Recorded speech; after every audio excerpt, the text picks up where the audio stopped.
नमस्कार दोस्तों, स्वागत है आप सभी का पाथफाइंडर पर। हाल ही में क्या हुआ है कि ये वाली खबर न्यूयॉर्क टाइम्स के द्वारा कवर करी गई। OPEC plus agrees to add production as oil prices climb. तो ये बेसिकली ओपेक प्लस क्या है, ये चीज जाननी काफी इंपॉर्टेंट है।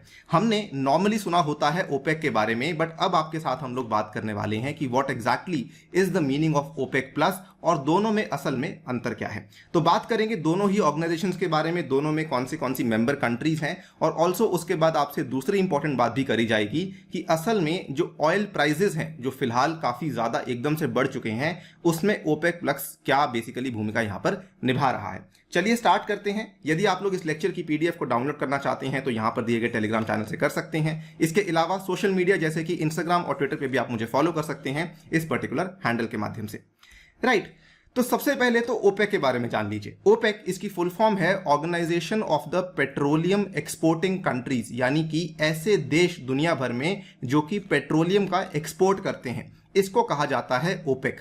ये एक परमानेंट इंटर गवर्नमेंटल ऑर्गेनाइजेशन है जिसको कि बगदाद कॉन्फ्रेंस में बनाया गया था 1960 में, और उस टाइम पे इसके जो फाउंडिंग मेंबर्स थे ये थे Iran, Iraq, Kuwait, Saudi Arabia और वेनेजुला। ठीक है, अब इस ऑर्गेनाइजेशन को जब बनाया गया था, इसका मेन काम क्या था? इसका मेन काम दोस्तों केवल इतना था कि इसको सप्लाई ऑफ ऑयल को मैनेज करना है, इसको साथ में प्राइस ऑफ ऑयल को सेट करना है, इस तरीके से सेट करना है वर्ल्ड मार्केट में ताकि इसमें जो फ्लक्चुएशंस हैं उनको हम अवॉइड कर सकें, यानी कि ऑयल के प्राइस में ज़्यादा उतार चढ़ाव देखने को ना मिले जो कि आगे जाके कहीं ना कहीं किसी भी देश की इकोनॉमी को अफेक्ट कर सके। सो बेसिकली इसके काम दो हैं। सबसे पहला काम तो ये है कि सप्लाई ऑफ ऑयल को मैनेज करना है, और दूसरा काम ये है कि प्राइस ऑफ ऑयल को सेट करना है, सो दैट अल्टीमेटली जो प्रोड्यूसिंग कंट्रीज हैं और जो परचेजिंग कंट्रीज हैं, दोनों की इकोनॉमी में एक अच्छा बैलेंस, एक अच्छा संतुलन बना रहे। इस पर्टिकुलर ऑर्गेनाइजेशन का जो मुख्यालय है ये यूरोप के देश ऑस्ट्रिया की राजधानी वियना में लोकेटेड है। राइट नाउ इसकी मेंबर कंट्रीज को देख लीजिए। 2021 के अकॉर्डिंग अभी तक जो लेटेस्ट डेटा हमारे पास है, ओपेक में कुल मिला के 13 मेंबर कंट्रीज हैं। एक टाइम पे ओपेक में 14 भी थी और एक टाइम पे ओपेक में 15 मेंबर कंट्रीज भी थी, लेकिन 3 कंट्रीज ऐसी हैं जो कि कहीं ना कहीं ओपेक को ज्वाइन करने के बाद छोड़ चुकी हैं। इन 3 कंट्रीज का नाम है इक्वाडोर, उसके बाद Indonesia, and then we have the country of Qatar. In fact the latest country to leave the OPEC foundation was actually Ecuador, जिसने कि 2019 के अक्टूबर के महीने में इस पर्टिकुलर ऑर्गेनाइजेशन को लीव किया था। ये जो 13 मेंबर कंट्रीज हैं इसके नाम आपको यहां पे मैंने दे रखे हैं। सबसे पहले अल्जीरिया, फिर अंगोला, फिर Equatorial Guinea, then Gabon, then we have Iran, Iraq, Kuwait, then Libya, उसके बाद Nigeria, then we have the Republic of Congo, then we have Saudi Arabia, UAE, and then we have the Venezuela। इसमें आपको ध्यान क्या देना है कि countries जो है वो अलग अलग कॉन्टिनेंट्स को बिलोंग करती हैं, यानी कि ऐसा नहीं कि ओपेक के अंदर केवल जो है मिडिल ईस्ट कंट्रीज ही बिलोंग करती हैं। ओपेक के अंदर कई सारी अफ्रीकन कंट्रीज भी आती हैं, एंड मोस्ट इंपॉर्टेंटली ओपेक के अंदर एक साउथ अमेरिकन कंट्री जो कि इसकी फाउंडिंग मेंबर भी थी, वो भी इसको बिलोंग करती है।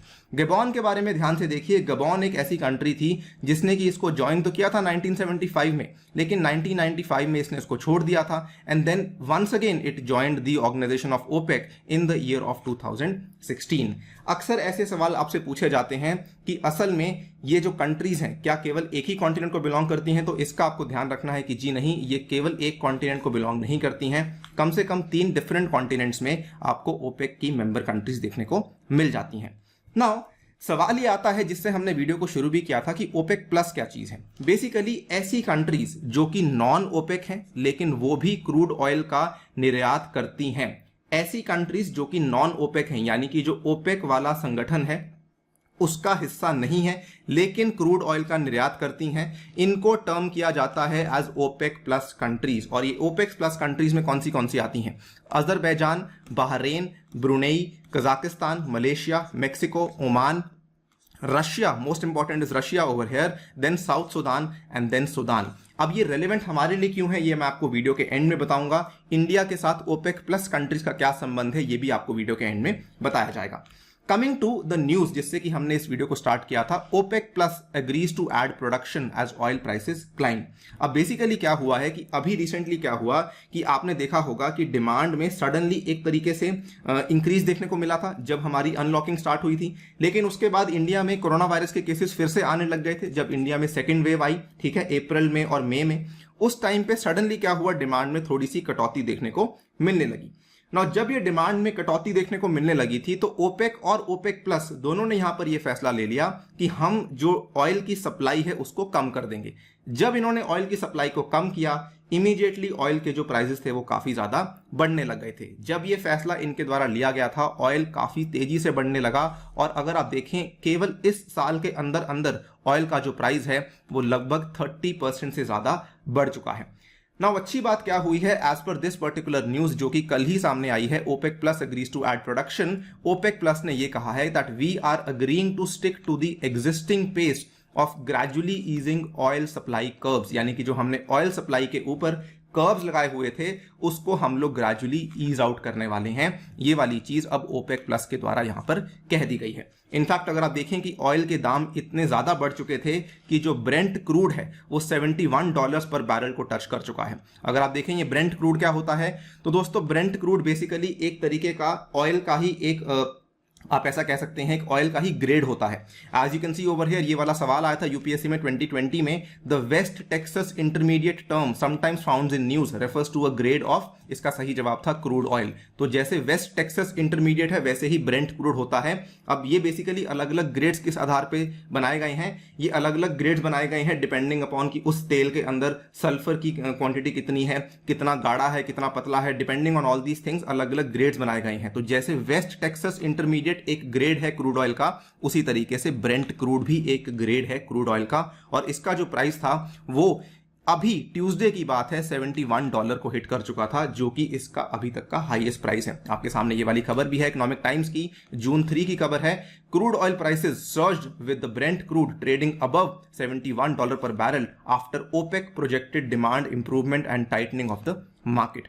खैर, यहां पर मैं आपके साथ एक और चीज को डिस्कस करना चाहता हूं कि राइट नाउ क्या क्या वो बड़े फैक्टर्स हैं जो कि ऑयल प्राइस को गवर्न कर रहे हैं। देखिए, यूपीएससी और एग्जामिनेशन के पॉइंट ऑफ व्यू से हमारे लिए रेलेवेंट ओपेक है, ओपेक प्लस है, उसके बाद ब्रेंट क्रूड वगैरह वगैरह। ये वाली जो चीज है ये प्योरली एक करंट अफेयर्स की चीज है, यानी कि ये चीजें बदलती रहती हैं विद टाइम। अभी कुछ और होगा, आगे जाकर जब हमारी कोविड-19 की महामारी की दिक्कत खत्म हो जाएगी उस टाइम पे ऑयल प्राइसेस किसी और चीज से गवर्न हो रहे होंगे।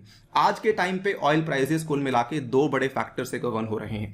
पहला फैक्टर क्या है, ईरान की प्रोडक्शन, और ईरान की प्रोडक्शन सीधा सीधा संबंध रखती है यूएसए के साथ। जब तक ईरान और यूएसए की जो न्यूक्लियर टॉक्स हैं वहां पर हमें कुछ कंक्रीट क्लैरिटी नहीं मिल जाती है, तब तक हम ये नहीं कह पाएंगे कि क्या ईरान की प्रोडक्शन बढ़ने वाली है या नहीं बढ़ने वाली है। अगर मान लीजिए प्रोडक्शन बढ़ भी जाती है because of the US sanctions, Iran उस पर्टिकुलर ऑयल को ग्लोबल मार्केट में बेच नहीं पाएगा। जब तक ईरान ग्लोबल मार्केट में तेल को नहीं बेच पाएगा तब तक जो ऑयल के दाम है वो बढ़ते ही रहेंगे और वो नीचे नहीं आएंगे। फिलहाल ये एक बहुत बड़ा फैक्टर है जो कि गवर्न कर रहा है ऑयल प्राइसेस को। दूसरा बड़ा फैक्टर है डिमांड का। ये पहला बड़ा फैक्टर सप्लाई का था, दूसरा बड़ा फैक्टर दोस्तों डिमांड का है, जिसमें कि जब तक दुनिया भर में ज्यादातर लोगों को वैक्सीन नहीं लग जाती हैं तब तक हम ये नहीं कह पाएंगे कि जी हाँ डिमांड वाकई में बढ़ चुकी है। अब जैसे फॉर एग्जांपल भारत में क्या हुआ कि पहले हमने कोविड की पहली वेव देखी, उसके बाद डिमांड सडनली बढ़ने लगी, लेकिन जैसे ही कोविड की सेकेंड वेव आती है हमने फिर से देखा कि डिमांड में फिर से थोड़ी सी कटौती हमें देखने को मिलने लगी। तो जब तक ये दोनों फैक्टर्स, एक तरफ सप्लाई का और एक तरफ डिमांड का फैक्टर सॉर्ट आउट नहीं हो जाते हैं तब तक ऑयल प्राइसेस जो है वो स्टेबलाइज नहीं हो पाएंगे। और मैंने आपसे एक और चीज कही थी कि वाई ओपेक प्लस इंडिया के लिए रेलेवेंट है। तो देखिए, इंडिया कुल मिला के इन 15 देशों से ऑयल का इंपोर्ट करता है और ऑयल हमारे लिए एक स्ट्रैटेजिक सेक्टर में फॉल करता है। यानी कि कल को मान लीजिए इंडिया ऑयल को इंपोर्ट नहीं कर पा रहा है तो the entire Indian economy will come to a standstill. अगर मान लीजिए हम ऑयल को इंपोर्ट नहीं कर पा रहे हैं तो हमारे उसके इंप्लीकेशंस हमारी अर्थव्यवस्था के ऊपर, हमारे समाज के ऊपर काफी खराब हो सकते हैं। But important to note over here is कि इंडिया केवल ओपेक कंट्री से ही ऑयल नहीं मंगाता है। आपके सामने कई सारे एग्जांपल्स हैं। यहां पे मेक्सिको आपके सामने है जहां से इंडिया मंगवाता है ऑयल, जो कि ओपेक प्लस का हिस्सा है। इंडिया मलेशिया से मंगवा रहा है, इंडिया ओमान से मंगवा रहा है, इंडिया रशिया से ऑयल को मंगवा रहा है। ये सारी की सारी वो वाली कंट्रीज हैं जो कि ओपेक का हिस्सा नहीं है, ओपेक प्लस का हिस्सा है, और इसीलिए इंडिया के लिए ओपेक प्लस वाली कंट्रीज भी काफी ज्यादा रेलिवेंट बन जाती हैं। इस वीडियो में फिलहाल इतना ही। आई एम श्योर आपने कुछ नई चीजें यहाँ पे जानी होंगी। वीडियो को खत्म करने से पहले बताना चाहूंगा दैट इंडियन ज्योग्राफी का बैच कोर्स दोस्तों लॉन्च हो चुका है। 2 जून को क्लासेस शुरू हो चुकी हैं। क्लासेस रोजाना शाम को 6 बजे हुआ करेंगी। अगर आप अभी भी सोच रहे हैं ज्वाइन करने की तो ज्वाइन कर सकते हैं। You have not missed much. आपको ध्यान रखना है, you have to use this code ANIUPSC, जिसके चलते आप मैक्सिमम डिस्काउंट यहाँ पे ले सकते हैं। ऑल्सो अगर आप लोग अनअकैडमी के सब्सक्रिप्शन को परचेज करते हैं, आपके लिए YouTube के टॉप एजुकेटर्स आपके साथ रहेंगे। उसके बाद दिल्ली की राजेंद्र नगर की फैकल्टी आपके साथ रहेगी and we will also have ex bureaucrats जो कि आपकी जर्नी में आपके साथ रहने वाले हैं। इतना ही नहीं, इस पूरे के पूरे कोर्स में अगर आपको एनरोल करना है एंटायर यूपीएससी कोर्स में, तो आपका जो कॉस्ट आएगा 49,500 आएगा 1 साल के लिए and you can use my code in order to get the maximum possible discount over here. ये जो खर्चा आता है दोस्तों, it is approximately 120 rupees per day, जो कि मैं समझता हूं एक दिन का कम्यूट कॉस्ट भी इससे ज्यादा आएगा अगर आप लोग दिल्ली में जाके कोचिंग लेते हैं। तो डेफिनेटली गो फॉर दिस, अपने यूपीएससी के सपने को साकार करिए। एंड ऑल्सो यहाँ पे कई सारे और ऑफर्स चल रहे हैं जो कि अभी तक वैलिड हैं। ये 2 जून तक नहीं, ये ऑफर्स अभी भी चल रहे हैं and you can still go for the GS plus optional combo, और उसके ऊपर भी आप लोग 10% डिस्काउंट ले सकते हैं using the referral code ANIUPSC। Unacademy आपके लिए कुछ फ्री इनिशिएटिव्स लेकर आया है। 13 जून को टेस्ट होगा। अगर आप इसमें टॉप रैंक सिक्योर करते हैं तब भी आपको काफी सारे अवार्ड्स मिल सकते हैं एंड ऑब्वियसली अनअकैडमी कॉम्बैट में हिस्सा लेकर भी आप यहां पर एक अच्छा अनअकैडमी स्कॉलरशिप ले सकते हैं। On that note, I take your leave. Thank you for listening. Stay tuned and stay safe.